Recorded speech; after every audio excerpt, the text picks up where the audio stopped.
Bien, queridos hermanos, hoy día es martes 14 de mayo. Martes 14 de mayo, hermanos. El día de hoy, hermanos, vamos a estudiar un tema importante cuyo título está en la pantalla. A ver, hermanos, confírmenme si se ve o no se ve la presentación, dándole una leída. A ver. William Miller y la Biblia. Muy bien, gracias, hermana. William Miller es un nombre, ¿no? William Miller y la Biblia. Vamos a ver qué relación hay, ¿no? En este personaje, William Miller y la Biblia, ¿no? Bien, de repente hay algún comentario, alguien sabe acerca de William Miller, puede ya estar comentando quién era este personaje, ¿no? Y qué relación tuvo con la Biblia. William Miller, Miller, ¿no? Este nombre que se escucha, ¿no? Bastante en la iglesia. Hermano A Justo, ver, sí, sí, hermana, por favor, a ver, como ayer introducción. estuvimos hablando de William Miller, que él era un granjero que empezó a estudiar la Biblia, ¿cierto? Desde el Génesis, y desde allí partió, ¿cómo se llama? Y quedó pero maravillado con las cosas que fue descubriendo. Y vemos que finalmente William Miller se convierte en una de las personas eh, a ver, que empiezan a predicar el Evangelio con más fuerza en el tiempo, ¿cierto?, de nuestra hermana Elena de White.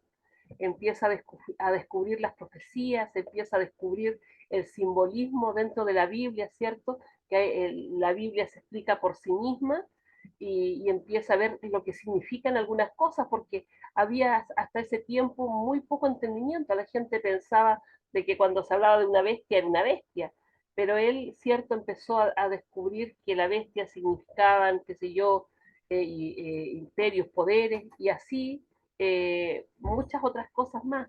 El Señor le dio mucha luz a William Miller, lo usó de manera maravillosa, y de hecho él es el que empieza a estudiar la profecía de los 2300 días, tardes y mañanas, ¿cierto?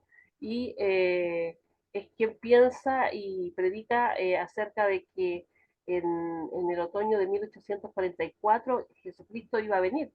O sea, hace una mala interpretación, pero de eso solamente, porque todo lo demás estaba bien. Y eso.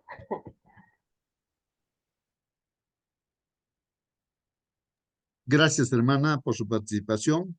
Muy bien, ahí hemos escuchado ahí un breve resumen de quién era William Miller, ¿no? Un agricultor, dicen, ¿no? Hermano Un Justo, agricultor. Sí, hermana.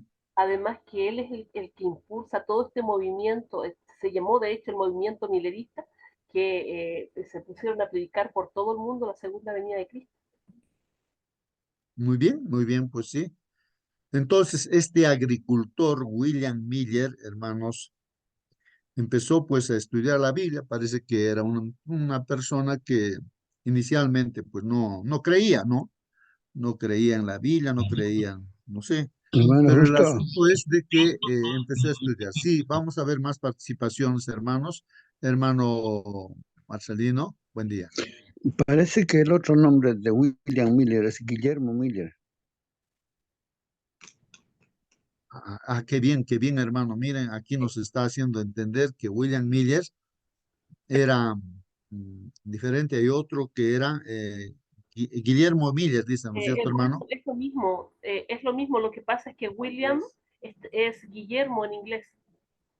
O sea, Ah, ya. Guillermo es, y William es Guillermo, es lo mismo. Ah, ya, ya. Muy bien, entonces hay la aclaración, hermanos, que William y Guillermo es lo mismo, hermanos, ¿no? William y Guillermo es el mismo nombre, entonces ahí está, no, Miguel y la Biblia. Muy bien, qué bien, hermanos, así vamos aclarando, ¿no? ¿No? El conocimiento de este personaje, ¿no, hermanos? Y queremos aprender, pues, ¿no? Hermanito, También de su testimonio de este hermano, ¿no? William Miller. Sí, hermana, participe. buenos días, hermanitos, con todos. Buen día, Bueno, hermano. para mí es una alegría, hermanito, no pude entrar a la oración, pero agradezco a Dios porque mi hijo Cristian que estuvo en Puerto Rico, llegó al Cusco. Y estoy muy feliz con su esposita, ¿no? Están ahorita en Machu Picchu. Agradezco a Dios que lo cuidó muchos años, como 16 años, allá en Puerto Rico. Bueno, quería hablar de William Miller. Dice que era un agricultor y juez de paz, quien a través de su estudio sistemático de la Biblia llegó a la conclusión de que Cristo volvería a la tierra alrededor de 1843. Su predicación se basaba en la interpretación de la profecía de Daniel 8:14 y la evidencia bíblica con respecto al retorno de nuestro Señor Jesucristo. Amén, hermanito. Amén, amén, amén. Gracias, hermana. Muy bien, estamos ahí ya escuchando quién era este personaje, William Miller, hermanos.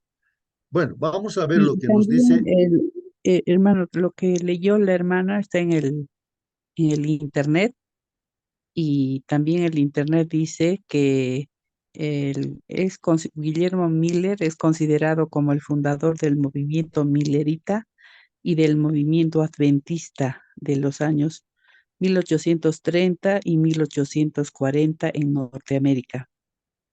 Ujú, Entre sus descendientes espirituales directos existen varias denominaciones, incluyendo la Iglesia Adventista del Séptimo Día y la Iglesia de Dios Séptimo Día. ujú. Eso dice el Muy internet. bien, muy bien, muy bien. Gracias, hermanos. Sí, pues, entonces, hermanos, este personaje, William Miller, pues, seguramente, hermanos, era de un grupo religioso. No recuerdo de qué. Ayer estábamos leyendo un poco, ¿no? Creo que era metodista, no sé de qué grupo religioso era. Y pues empezó él a leer la Biblia, ¿no? Eh, con esa intención de querer entender y también seguramente de hacer la voluntad de Dios, ¿no? Bueno, vamos a ver ahora los comentarios de la lección, ¿no? ¿Quién es este personaje y qué cosa podemos aprender de este personaje, ¿no? Vamos a ver. Dice aquí, hermanos, así como Dios, hermanos, utilizó a los reformadores que protestaron, ¿no? En este tiempo, en la Edad Oscura, ¿no? Ya. Dice, ellos no, en este caso, mm, dice, redescubrieron la verdad, pues no, sobre la justificación por la fe solo en Cristo, ¿no? Ahí está Wycliffe, ahí está Lutero, Hus y muchos otros, Calvino y tantos otros, ¿no? Ellos pues redescubren, ¿no? Redescubren qué cosa, la verdad de que la justificación, hermanos, o sea, la salvación, hermanos, solamente es por la fe. Y la fe solamente en Cristo, hermanos.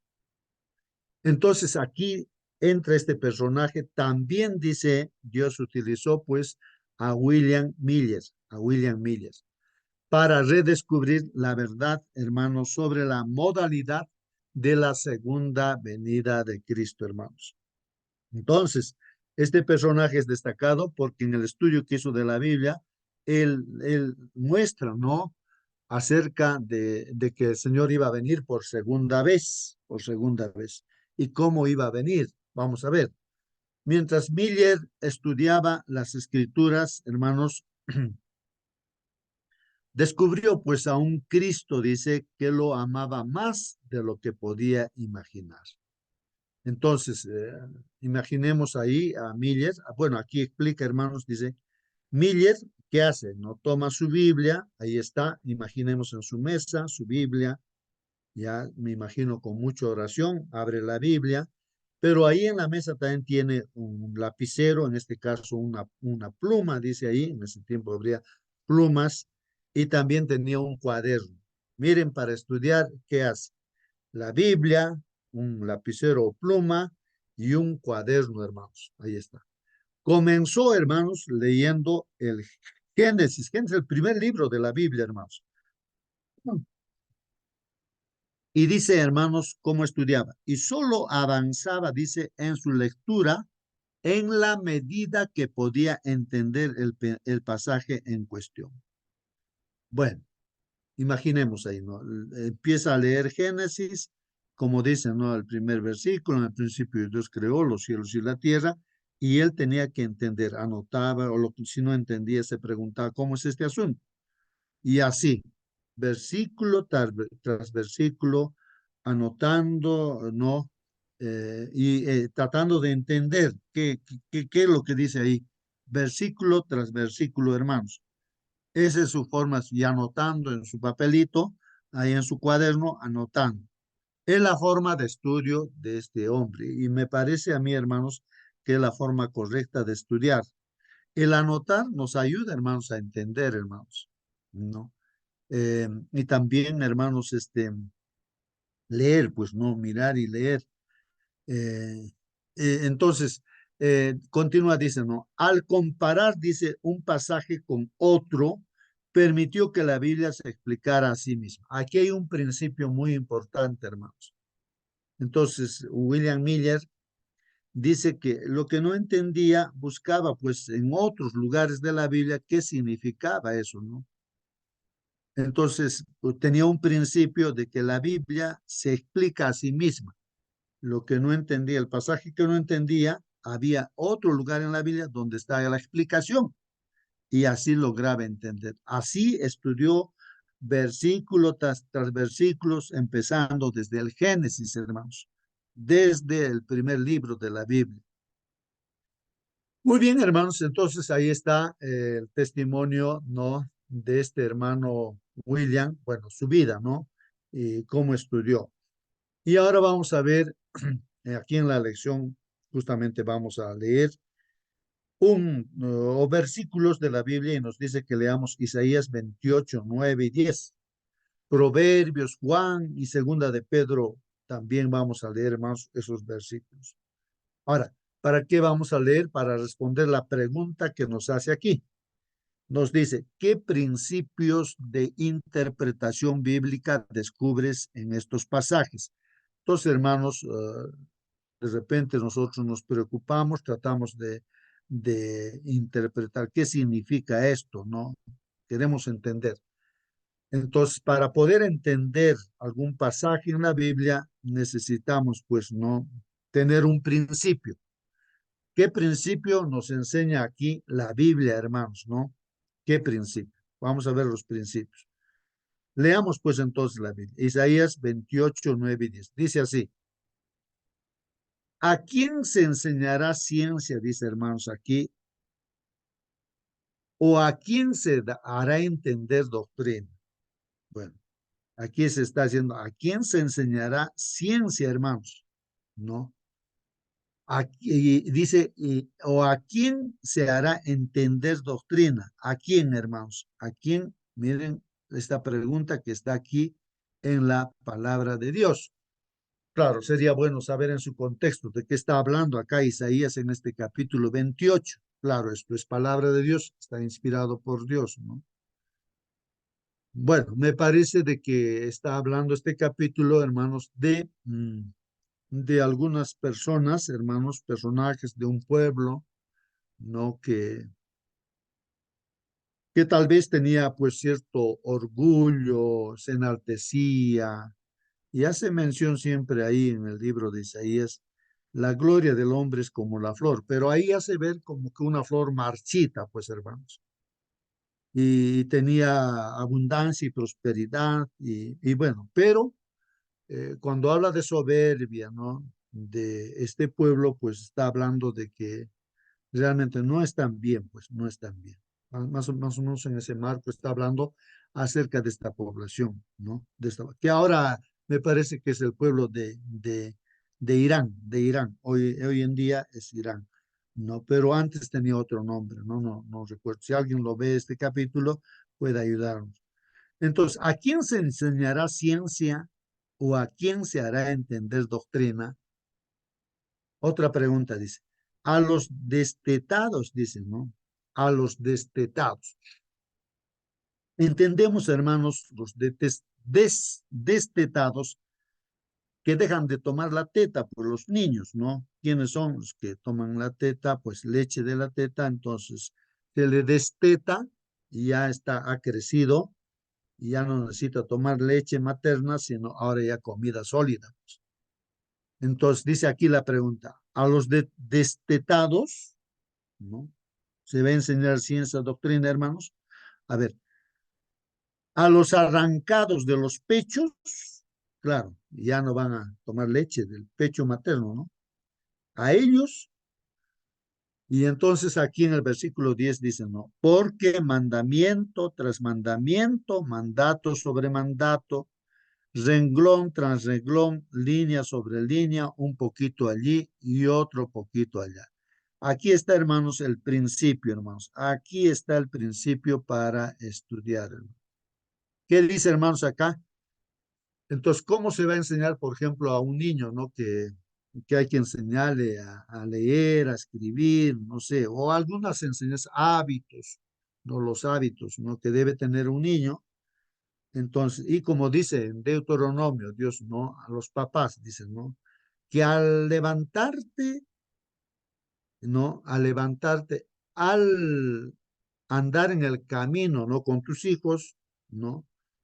Al acostarte y en todo momento, ¿no? Vas a enseñar mis mandamientos, le vas a repetir, ahí está la clave, repetir mis mandamientos. Aún vas a escribir en tus paredes mis mandamientos, en tus postes, en todo sitio, aunque se ponen en sus manos, hay mis mandamientos para que lo memorice, para que esté presente, sepa, ¿no? Esos principios, ¿no? Bueno, así dice Dios, ese es lo que dice Dios a los papás, ¿no? A los papás en general, todo papá, ¿no? Y aquí está diciendo, hermanos, en Isaías, porque mandamiento tras mandamiento, así se tiene que enseñar, pues, ¿no? Mandato sobre mandato, pues hay que enseñar. Reglón tras reglón, así como William Miller, hermanos, lo que estudió fue así, renglón tras renglón, así estudió, línea sobre línea, un poquito allí, otro poquito allá.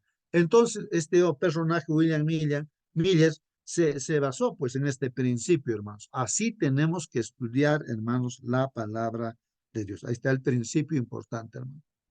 Y vamos a ver aquí en Proverbios 8 a 9, dice así.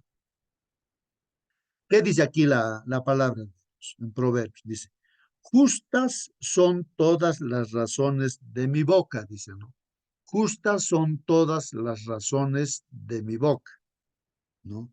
Bueno, habría que saber también su contexto aquí, hermanos, ¿no? Pero aquí, inspirado por Dios, podríamos aplicar esto que, ¿quién está diciendo, hermanos? Pues, ¿no? El que escribe, hermanos, inspirado por Dios, estaría mencionando, ¿no? Que lo que dice Dios, pues, ¿no? Son justas, pues, las cosas, ¿no? Lo que está en la Biblia es también justo, pues, es palabra de Dios. Justas son todas las razones de mi boca, dice, ¿no?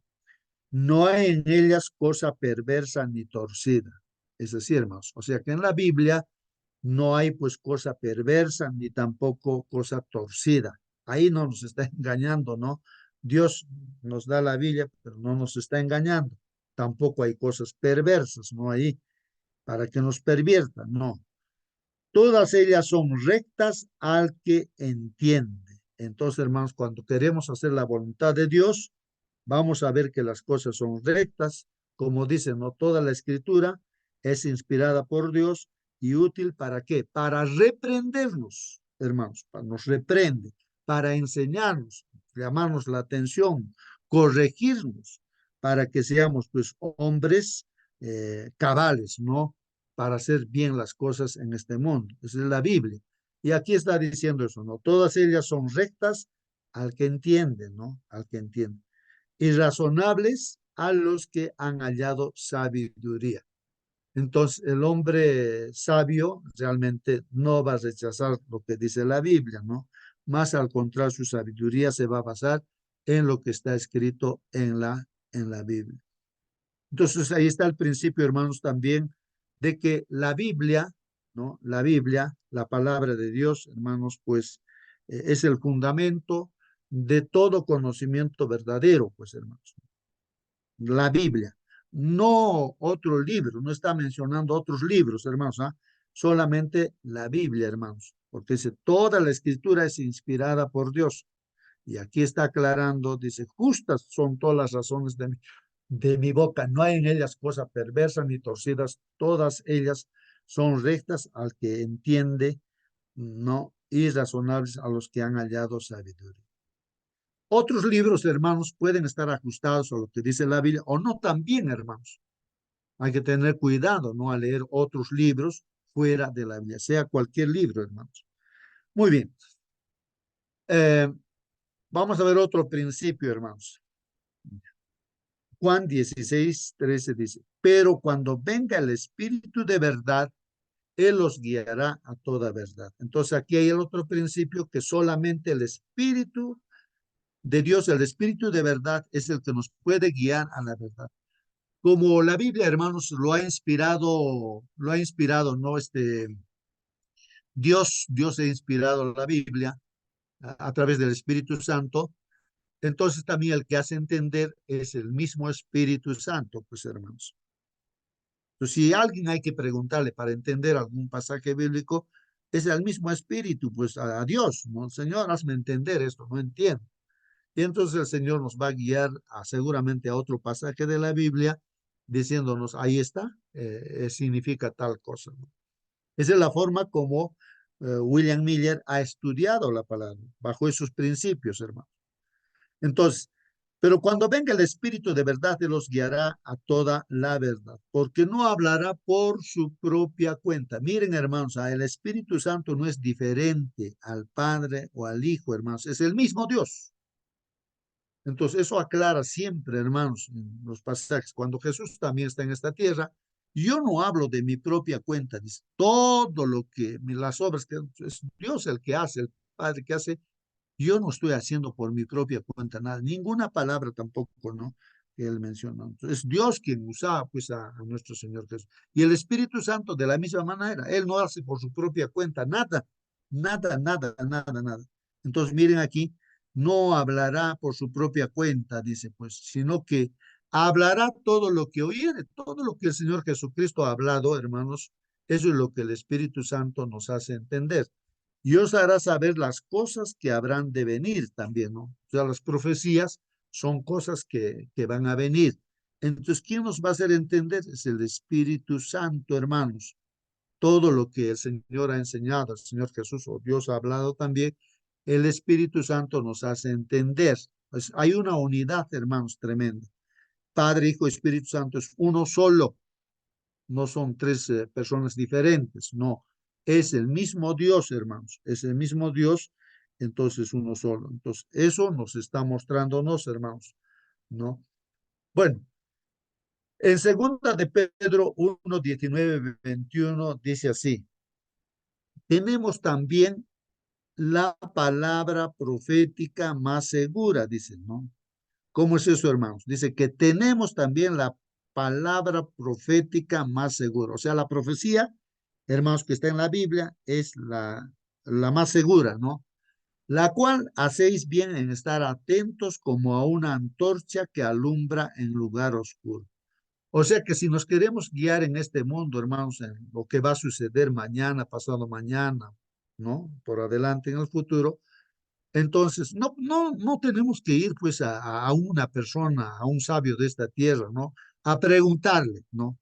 Usted que es sabio, este es investigador, es un doctor, un erudito. No le vamos a ir a preguntar, pues, o otros van a preguntar de repente al adivino o mira su horóscopo para saber su futuro o al hechicero, no sé a quién, o a la tierra le pregunta de repente, ¿no? Y detrás de eso está pues el diablo, ya sabemos, hermanos. Entonces, a quién vamos a preguntar o en quién vamos a creer? Entonces, hermanos, aquí dice, tenemos también entonces la palabra profética más segura.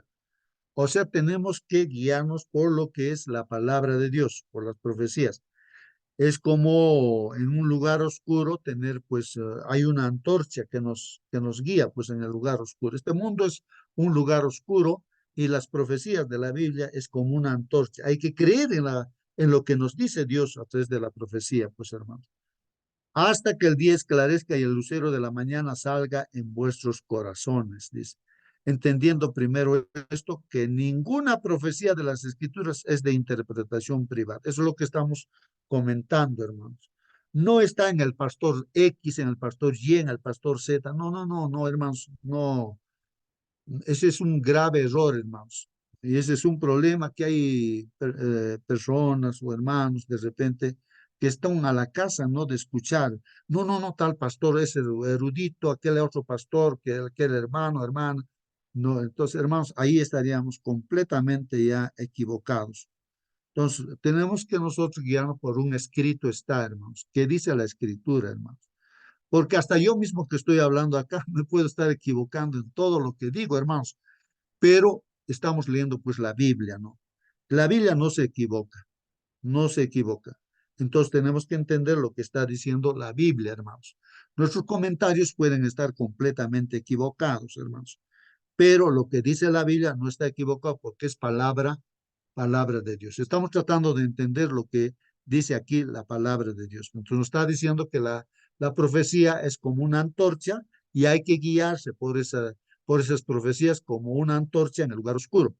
Porque nunca la profecía fue traída por voluntad humana, pues no es que la profecía es por la voluntad de repente de Pedro, del apóstol Pablo o de repente de Moisés. No, no, no, hermanos. O Juan, no, que la profecía viene de su cabeza, eso es mentira, pues la profecía viene de Dios. Y solamente Juan, ¿no? Que ha visto Daniel, que ha visto, ¿no? Las visiones y todo, ¿no? Lo transmite nada más, son transmisores. Gente fiel a Dios que transmite que de forma cabal, sin aumentarle ni disminuirle las cosas que Dios le muestra, pues hermanos. Entonces, la profecía no es la voluntad humana, hermanos. Eh, y ese es un problema hoy en día, hermanos. Mucha gente que estudia la Biblia cree que de la cabeza de Juan, de Daniel, no ha salido esas profecías. Eso es falso, completamente falso. Viene de la cabeza de Dios. Y Juan, ¿no? Que vio las visiones del Apocalipsis, y Daniel simplemente han sido portavoces, instrumentos nada más.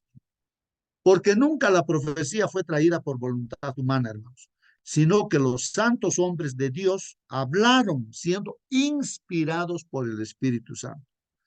Entonces hablaron siendo inspirados por el Espíritu Santo. Por eso decimos que el autor de la Biblia es pues solamente Dios, no son 40 profetas, no son. Cuando uno piensa así, ya se ha ido por el camino equivocado, pues hermanos. Bueno, a medida que William Miller, hermanos, comparaba versículo con versículo, hermanos, se le abrían los misterios de la Biblia.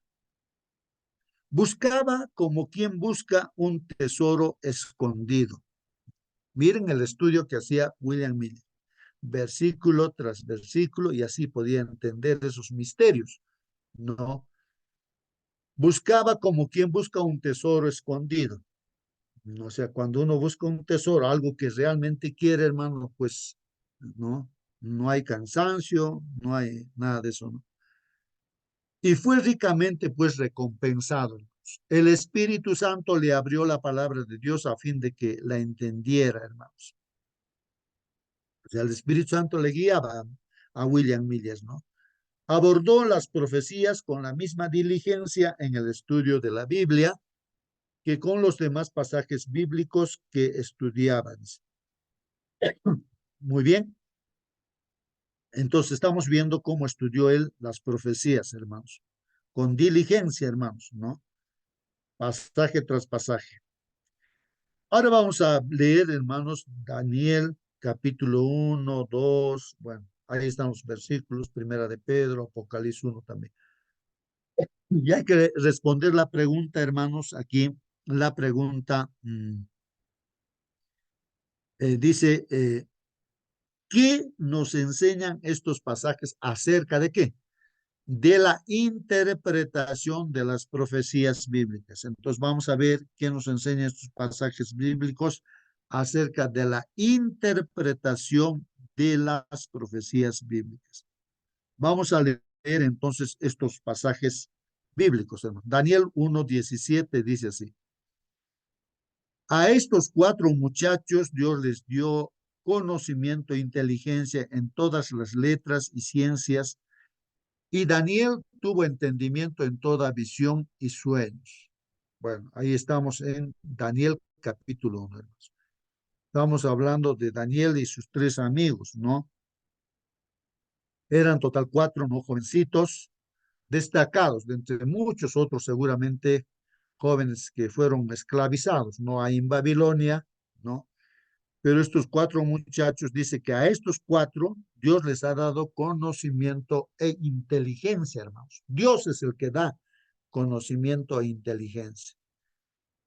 ¿En qué cosa? En las letras, en las ciencias. Y Daniel, hermanos, tuvo entendimiento en toda visión. O sea, Dios se comunicó con Daniel, ¿no? A través de visiones, le mostró visiones y entendía, pues, ¿no? Daniel, esas visiones y sueños. Pero también algunas cosas que no entendía, pedía, pues, ¿no? A Dios que le dé entendimiento. Entonces, aquí estamos viendo que Dios es el que da ese conocimiento, esa inteligencia, esa capacidad, hermanos, de entender, ¿no? Las visiones, los sueños que envía el mismo Dios. En Daniel 2:45 dice, de la manera que viste del monte fue cortada una piedra. Entonces, en este caso, hermanos, estamos viendo aquí esto de el libro de Daniel, hermanos, es que el pueblo de Israel, hermanos, por su desobediencia, entonces la consecuencia de la desobediencia, de haberse apartado de Dios, fue que fueron llevados a Babilonia por Nabucodonosor, esclavizados, hermanos, como esclavos, cautivos a Babilonia. Dentro de ellos están esos jóvenes para que sirvan en el palacio, Daniel y sus amigos, y hermanos, pues, y Nabucodonosor preocupado, ¿no? Él se creía como Dios, era el que dominaba todo el mundo de ese tiempo, ¿no? Babilonia, y preocupado, pero después de mí, ¿quién va a venir? ¿Quién va a gobernar? Entonces ahí Dios le dio el sueño de la estatua, hermanos, cabeza de oro, pecho de plata, vientre de bronce, piernas de hierro, el pie en parte hierro y barro, ¿no? Entonces todo hace ver la historia de este mundo, ¿no? Lo que va a suceder hasta el final, hasta el fin del mundo. Y lógicamente que este rey, pues Nabucodonosor, no entendía nada, pues. Y entonces decretó, pues, la muerte de todos ellos, porque tampoco ellos podían descifrar. Y Daniel con sus amigos orando a Dios, Dios le avisa, pues, a Daniel, ¿no? El significado. Primero, del sueño, qué has soñado y qué significa cada cosa. Y entonces aquí en este versículo estamos viendo Daniel, ¿no? Dice, él está diciendo a Nabucodonosor, de la manera que viste, o sea, en tu sueño, Nabucodonosor, lo que has visto, que del monte, bueno, en ese sueño, hermanos, todavía una piedra, ¿no? Dice que fue cortada, no con mano, pero cayó a la imagen, destruyó completamente. Eso es lo que está diciendo ahí. De la manera que viste que del monte fue cortada una piedra, no con mano, la cual desmenuzó el hierro, el bronce, el barro, la plata y el oro, ¿no? El gran Dios ha mostrado al rey lo que ha de acontecer en lo porvenir, y el sueño es verdadero y fiel su interpretación. Así que, hermanos, ¿quién es el único que sabe el futuro? Es Dios, hermanos. No es Daniel, no es Juan, no es ningún personaje, ningún erudito, ningún iluminado, nadie, sino, hermanos, es Dios. El gran Dios ha mostrado al rey Nabucodonosor, ¿no? Lo que ha de acontecer en lo porvenir. Ese sueño Dios le dio a Nabucodonosor, ese sueño es verdadero, y la interpretación que también lo da, Dios mismo lo da, es verdadero. Daniel simplemente transmite, pues. Vamos a ver, ahí están los principios, hermanos, ¿no? Primera de Pedro 1, 10 y 11 dice, los profetas que profetizaron de la gracia destinada a vosotros inquirieron y diligentemente indagaron, dice, ¿no? Acerca de esta salvación, ¿no? O sea que los profetas, hermanos, profetizaron, ¿no? Acerca de esta gracia, de este plan de salvación, hermanos, que está destinado para nosotros, para ser salvos. Ellos pues han estado inquiriendo, investigando, diligentemente estaban indagando, ¿no? Acerca de esta salvación. ¿Y qué cosa escudriñaban, no? Dice aquí, escudriñando qué persona, o sea, como Adán y Eva sabía que iba a venir la simiente de la mujer, que iba a aplastar la cabeza de la simiente de la serpiente, ¿no? O sea, venía pues un Salvador, ¿no es cierto? O sea, Jesús tendría que venir. Entonces, ellos esperaban también, pero no sabían, pensaba tal vez que era Caín, su primer hijo, me imagino Caín, bueno, ahí, pero no era así. Pero así, los profetas, entonces ahí indagaron, escudriñaron qué persona sería el que vendría, ¿no? Y qué tiempo indicaba el Espíritu de Cristo que estaba en ellos, ¿no? El cual anunciaba de antemano los sufrimientos de Cristo y las glorias que vendrían tras ellos.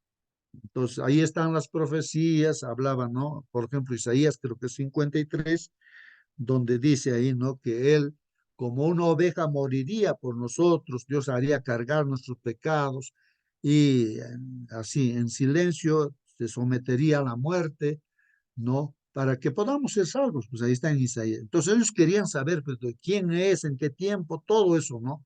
Indagaron, ¿no? Es la forma de estudiar, hermanos, entonces, usando las escrituras, pues, hermanos.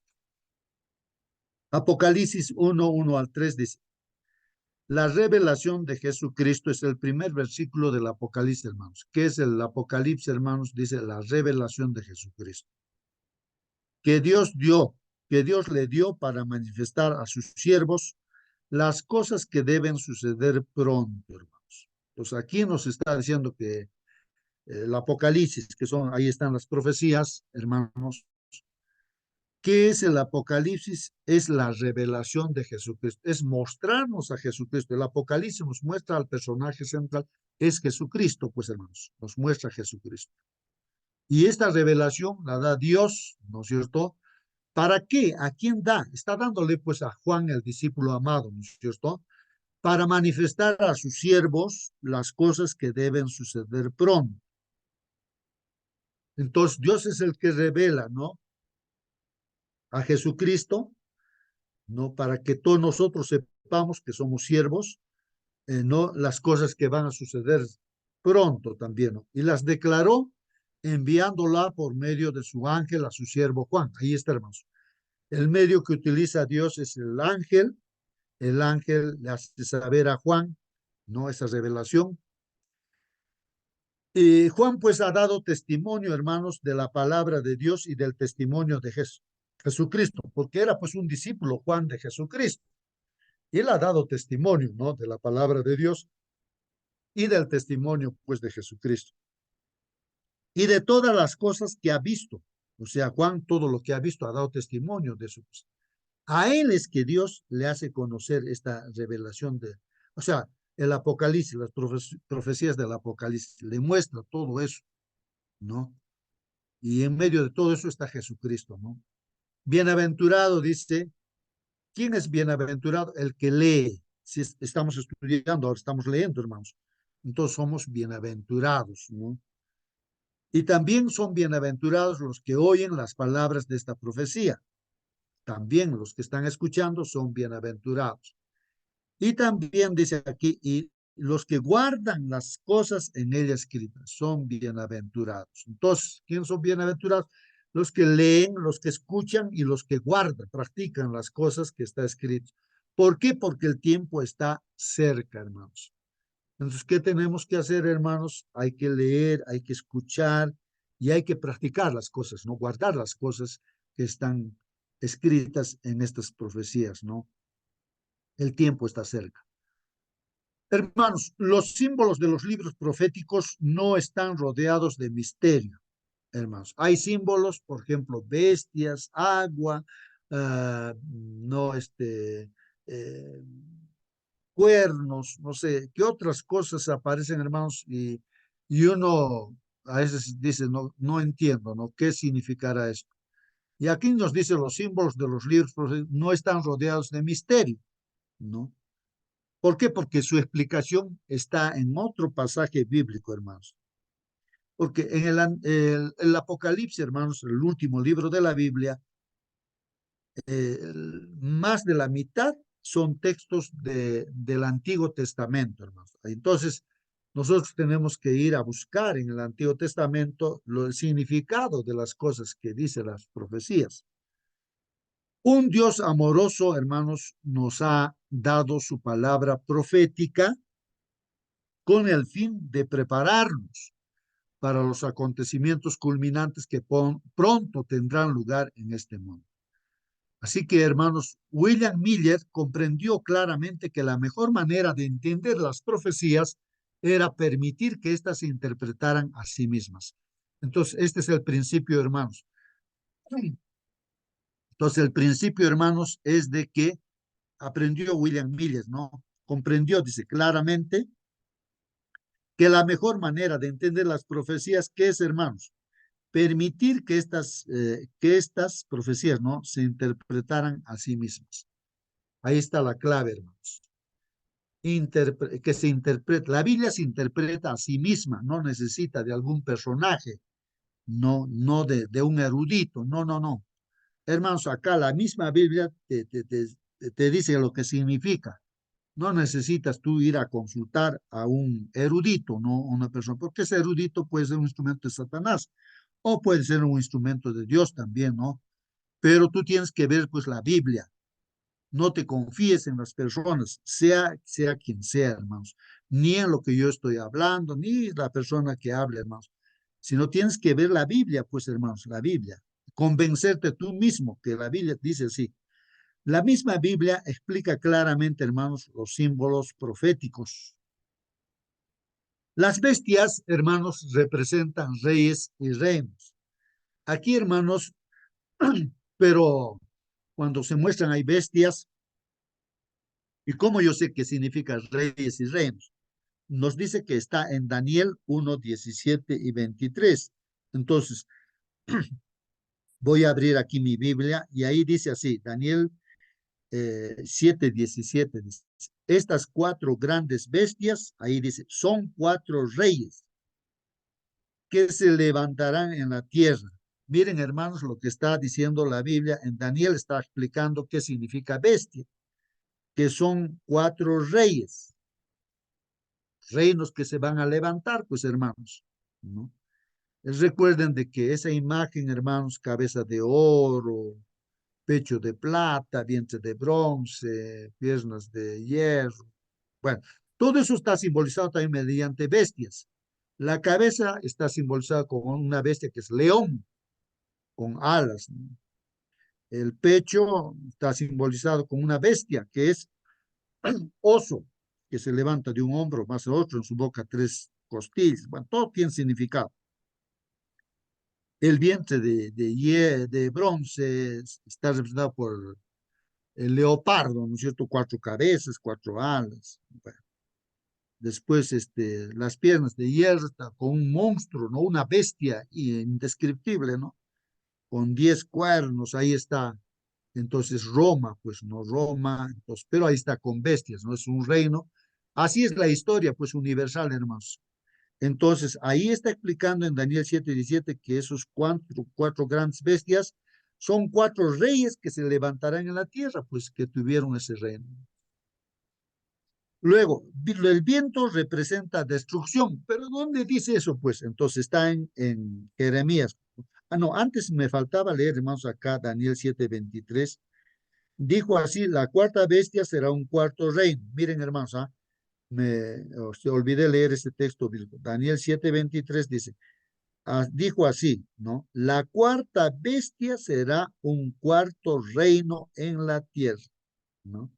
el cual será diferente de todos los otros reinos y a toda la tierra devorará, trillará y despedazará. Referido pues a Roma, ¿no?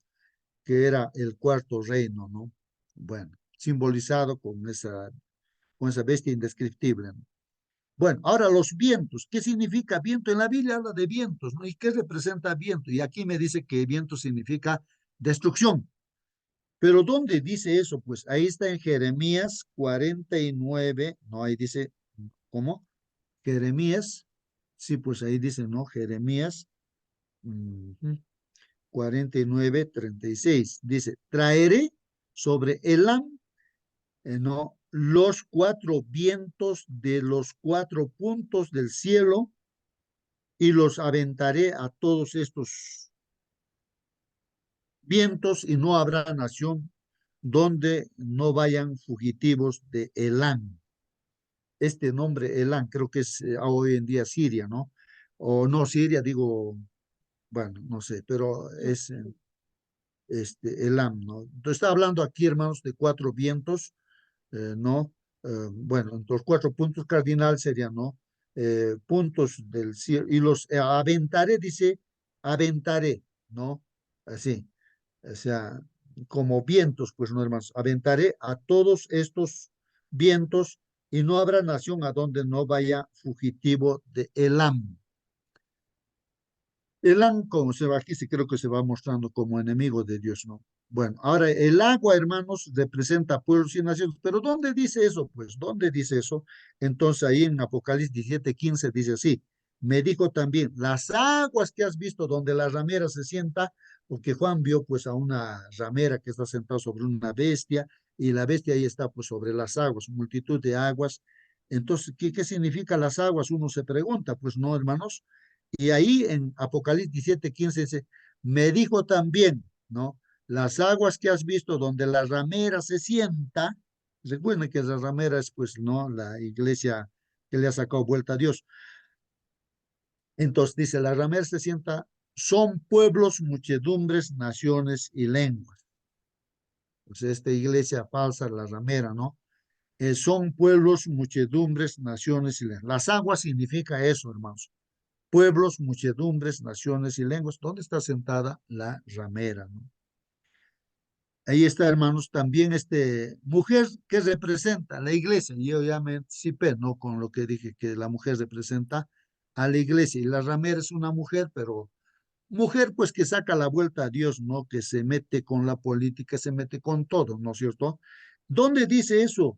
En Jeremías 6:2, ¿no? Ahí dice Jeremías, ¿no? Jeremías, voy a ver aquí, Jeremías 6:2, ¿qué dice? A ver, Jeremías 6:2. Destruiré a la bella y delicada hija de Sión, ¿no? En Jeremías 6:2 está hablando de una mujer, ¿no? En Efesios 5:22 y 32 dice así, ¿no? Las casadas estén sujetas a sus propios maridos como al Señor. Qué interesante, ¿no, hermanos? Esto es importante, hermanos, también a mí me llama la atención de que cuando uno se casa ya no son dos, pues sino son una sola carne, hermanos, una sola carne. Y se ayudan, pues mutuamente, como la mano derecha e izquierda de nuestro cuerpo se ayudan. Esa es la definición del matrimonio, ¿no? Adán y Eva, una sola carne. Bueno, así también, la iglesia con Dios, uno solo, uno solo. No es que puede hacer lo que le da la gana a la iglesia. No, no. Uno solo, uno solo. La cabeza es el Señor Jesús, cuerpo también es simbolizado así, ¿no? La iglesia. Entonces, las casadas estén sujetas a sus propios maridos, como al Señor, ¿no? Así dice. Porque el marido es cabeza de la mujer, así como Cristo es cabeza de la iglesia, la cual es su cuerpo y él es su salvador, ¿no? Entonces ahí está mencionando, hermanos, de que Cristo es la cabeza, el marido, digamos, su esposo, ¿no? Que dirige, pues, digamos, la familia, luego, en este caso la cabeza, es la que va a dirigir el cuerpo también, pues, hermanos, ¿no? El cuerpo es un símbolo de la mujer o la iglesia, pues, ¿no? Y es el salvador, pues, de la iglesia.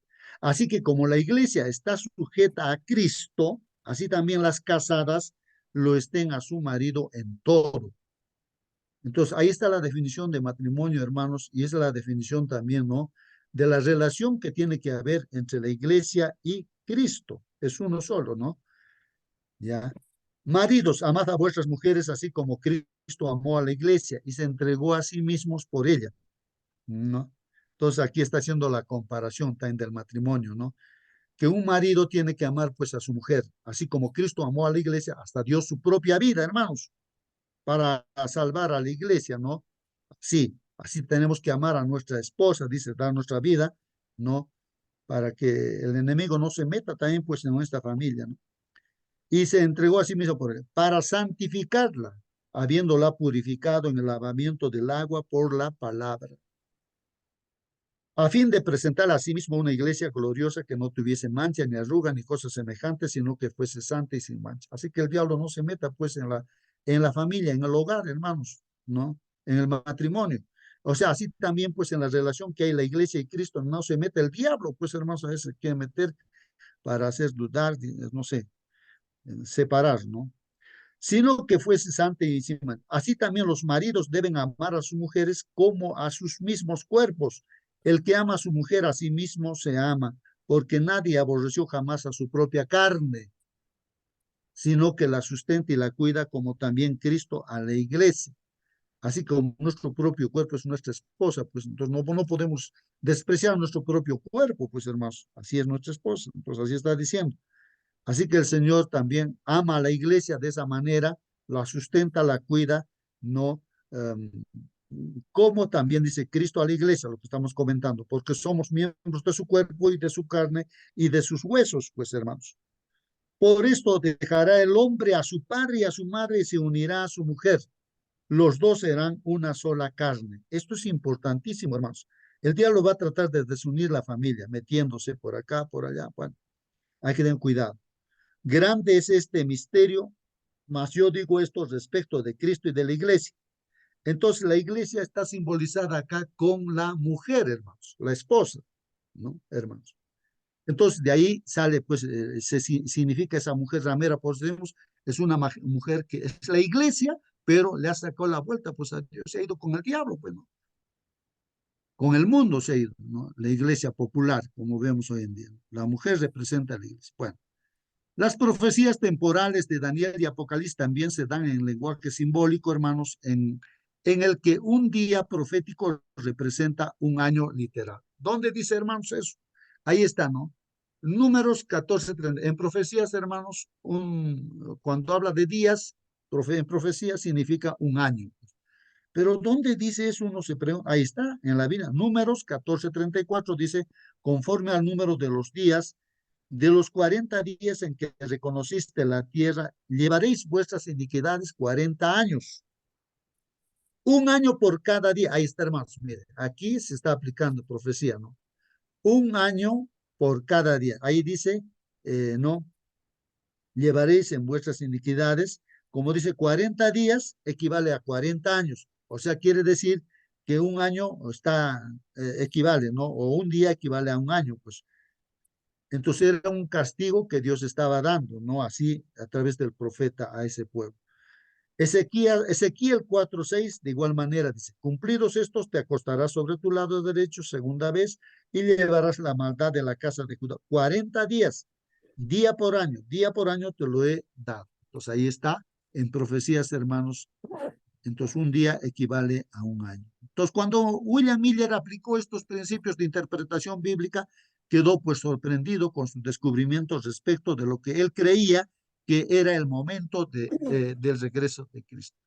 Si alguien quiere participar, creo, hermanos, no sé, o a preguntar, pregunte, hermano. Bueno, finalmente, hermanos, ya aquí, o sea, Miller encontró pues esa profecía de Daniel 8:14 que dice que a los 2300 tardes y mañanas, entonces el santuario sería purificado. Él se imaginó, ¿no? Ese santuario será pues la tierra. Entonces, a la culminación de ese periodo de tiempo, 2300 días, ¿no? Que equivalen a años, entonces ahí vendría pues Jesús. Él pensaba así. Entonces él buscó el comienzo de ese, de ese periodo profético, 2300, y encontró pues que era, ¿no? la restauración del templo de Jerusalén. Cuando regresaron de Babilonia, restauraron Jerusalén. Y poniendo esa fecha, entonces, ¿a dónde llega? A 1844, el final. Entonces él pensó, pues dijo, en esa fecha entonces el Señor vendrá, porque él pensó que el santuario que iba a ser purificado era la tierra. Pero era un chasco, pues, ¿no? Que pasó porque, y ese chasco estaba profetizado también en Apocalipsis 10, tenía que suceder. Hermanos, lo que pasa es de que se profetizó, o digo, se predicó todo eso, hermanos, y sucedió, pues, sucedió el chasco, hermanos, sucedió el chasco. ¿Por qué es tan importante, hermanos, para nuestra fe entender correctamente el simbolismo profético? Bueno, hermanos, no se equivocó William Miller en el sentido de la profecía, las fechas, está bien. Lo que sí estaba mal es el acontecimiento. No era la segunda venida de Cristo a esta tierra, sino era el tiempo del fin. Comenzaba el tiempo del fin en esa fecha, como en el santuario terrenal, que había un día en el año, el día de la expiación, día de juicio, ¿no? Juicio investigatorio, ¿no? La purificación del templo del santuario terrenal era pues un día al año, y justamente esa fecha, hermanos, no era la segunda venida, sino que en el cielo el santuario celestial sería purificado, empezaría el juicio investigatorio. Solamente era eso de interpretación. Pero en el Apocalipsis 10 hace mención de que pasaría ese chasco, porque a través de ese chasco pues tiene su objetivo, ¿no? Dios cerniría a la gente, ¿no? Para sacar un pueblo obediente a sus mandamientos y que tenga la fe de Jesús. Tantos grupos religiosos cristianos había en ese tiempo, hermanos. Por ejemplo, Miller, no sé de qué grupo era, Elena de Hoy también no sé de qué grupo era, y así de diferentes grupos que fueron expulsados incluso de su grupo, porque ahí predicaban la segunda venida de Jesús. Y así, a lo largo del tiempo, pasado el chasco, hermanos, todavía se formó ahí un grupo sincero que continuó. Unos tenían su idea por este lado, por otro lado, y al final quedó pues este grupo que estamos en esta sala, hermanos, ¿no? Y pues se le puso el nombre Iglesia Adventista del Séptimo Día, ¿no? Iglesia Adventista del Séptimo Día.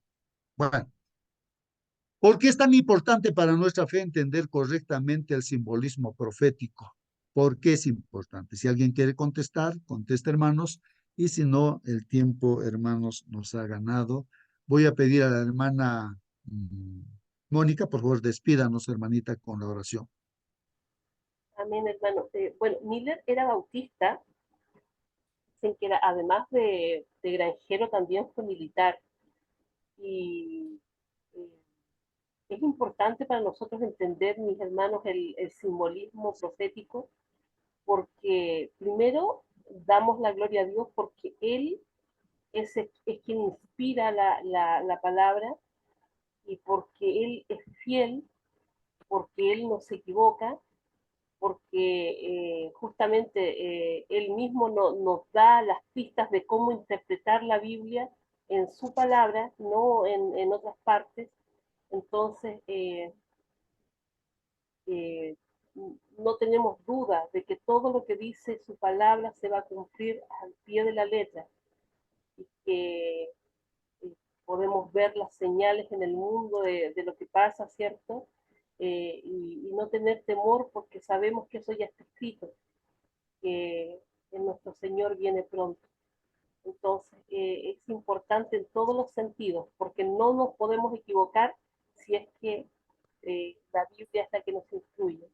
Afuera, el hombre puede decir lo que quiera, pero la palabra de Dios es santa, es justa, es buena, es fiel y verdadera, como dice mi esposo por acá.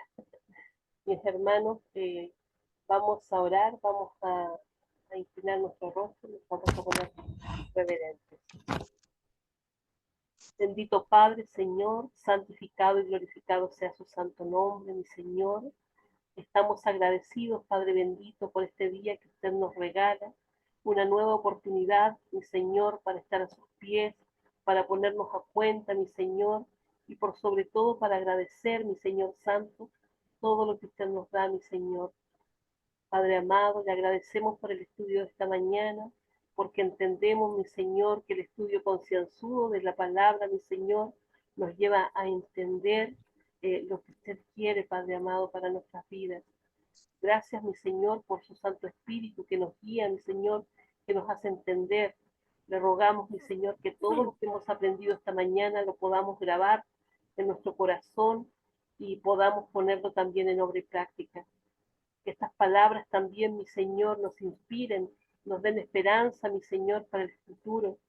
Mi Señor, sabemos que usted viene pronto, Padre bendito, las señales lo anuncian por doquier, mi Señor Santo. Padre bendito, que podamos estar alegres por esto, no con miedo, mi Señor, tampoco apáticos o fríos con esto también, mi Señor, como si nada estuviera pasando. Señor Santo, ayúdanos a ser fieles hijos tuyos, mi Señor, predicadores de tu palabra, mi Señor, hacedores de la palabra también, mi Señor Santo. Dios mío, somos pecadores, no merecemos nada y sin embargo, tú nos amas tanto, Padre bendito. Mi Señor, rogamos nuevamente esa misericordia para este día, para que nos acompañes, para que todo lo que hagamos, mi Señor, sea para honra y gloria de tu nombre. Lo pedimos, lo rogamos, sabiendo que no merecemos nada. En el dulce nombre de tu amado nuestro Señor Jesús. Amén. Amén, Señor. Amén, Señor. Amén, amén, amén, amén, hermanos. Que Dios los bendiga, hermanos. Hasta Amén, mañana. amén. Hasta mañana, Hasta mañana. hermanos.